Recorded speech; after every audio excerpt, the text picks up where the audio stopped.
me bring in Democratic Congressman Robert Garcia from California, a member of the Hispanic Caucus and part of the Biden campaign's National Advisory Board. I want to talk about immigration. It was interesting to hear what both candidates had to say last night. But let me go back, because I know you were waiting and listening to what Simone and Governor Kasich had to say. I assume people are coming to you from within your party and suggesting it's maybe time to think about Joe Biden stepping down. What are you saying to them? I mean, look, I think quite the opposite. I mean, look, it might be some chatter in the political class, but at the end of the day, I just came off the floor of the House. This party is united behind Joe Biden. Joe Biden is our nominee, and he will be our nominee. End of story. He's the only person in this country that has defeated Donald Trump once, and he's going to defeat Donald Trump again. And so, look, I know there's going to be some chatter.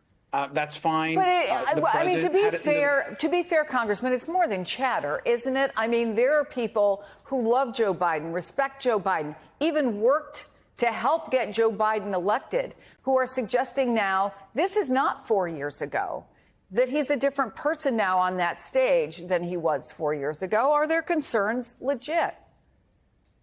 I don't have concerns. I mean, I saw the president before the debate. We see him in action every single day on the campaign trail in the White House. He's been the most productive president of the modern era, the most progressive president of the modern era. He has an enormous list of accomplishments. Look at the economy, coming back from COVID, infrastructure, gun safety reform, lowering the price of insulin. What people want is results, and they're going to have a binary choice. Look, Joe Biden had a raspy throat last night. We all heard that. Who cares? I want to make sure that we don't have an insurrectionist, a con man, and a criminal that is Donald Trump back in the White House. And that's what voters are going to make a decision about. And so, look, next few days, the president will be out on the campaign trail. We will all be out on the campaign trail. I'm confident the one person that beat Donald Trump is going to beat him again. I think beyond the raspy throat, which would be in and of itself, I think, not very serious, there was a coherence issue. For example, let me just play this, because President Biden got what most people saw as a slam dunk question about abortion. And he could have, and many people say should have, delivered a knockout punch, but seemed to pivot to immigration. I'm going to play that right now.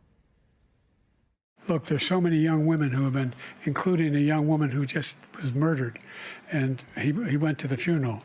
The idea that she was murdered by an immigrant coming in, they talk about that. But here's the deal: there's a lot of young women who are being raped by their in-laws, by their spouses, brothers and sisters. It's just ridiculous. That's the kind of answer that has many Democrats concerned. But I saw a headline in today's Orange County Register, that's, of course, south of your district, saying that Southern California voters went into the debate looking for answers on immigration, and what they got was a muddle.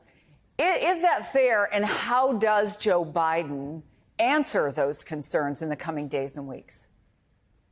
Well, again, I think voters, and especially Latino voters that immigration is important to, those types of voters, what they saw first and foremost was Donald Trump lying and lying and lying. And I want to also just reiterate, Donald Trump once again insulted Latinos and immigrants in the debate. He somehow said that immigrants have created some kind of rat's nest in this country, that we are now an uncivilized country, I think was his exact quote, because somehow there are immigrants here. And so he continues to offend, to essentially dehumanize our community over and over again. And he did it last night. So I want to be very clear about what Donald Trump said. President Biden has time and time again, with the executive order that he did, of course, just last week, providing a pathway for 500,000 Americans in this country, and the work he's done supports our community. And so that was very clear. Donald Trump's record on immigration is horrific. All he does is insult our community every single chance he gets. I think Latino voters overwhelmingly are going to support Joe Biden. And I think there's been evidence, if you're looking at some of the even focus groups after the debate, the Latino voters thought Joe Biden actually did a great job.